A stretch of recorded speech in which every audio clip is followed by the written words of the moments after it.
পশ্চিমবঙ্গের সদ্য সাবেক মুখ্যমন্ত্রী মমতা বন্দ্যোপাধ্যায়ের এক বক্তব্য ঘিরে ভারত ও বাংলাদেশের রাজনৈতিক অঙ্গনে শুরু হয়েছে নতুন আলোচনা।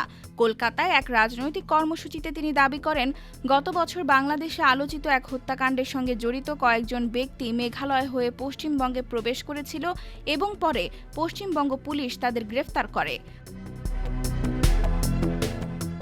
মমতার অভিযোগ, বিষয়টি কেন্দ্রীয় স্বরাষ্ট্র মন্ত্রণালয়কে জানানো হলেও পরবর্তীতে এ নিয়ে প্রকাশ্যে কিছু না বলার নির্দেশ দেওয়া হয়।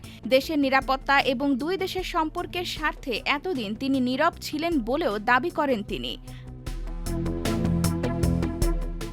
সবচেয়ে আলোচিত অংশ ছিল বাংলাদেশ প্রসঙ্গে তার মন্তব্য। মমতা বলেন, তিনি যদি বিস্তারিত তথ্য প্রকাশ করেন তাহলে বাংলাদেশেও রাজনৈতিক প্রতিক্রিয়া তৈরি হতে পারে, তবে তিনি এখনও সংযত অবস্থান বজায় রেখেছেন।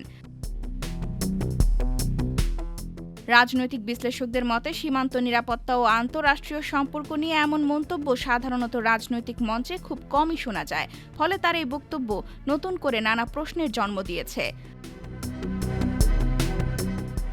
এদিকে বিজেপির পক্ষ থেকে এখনও অভিযোগগুলোর বিস্তারিত জবাব পাওয়া যায়নি।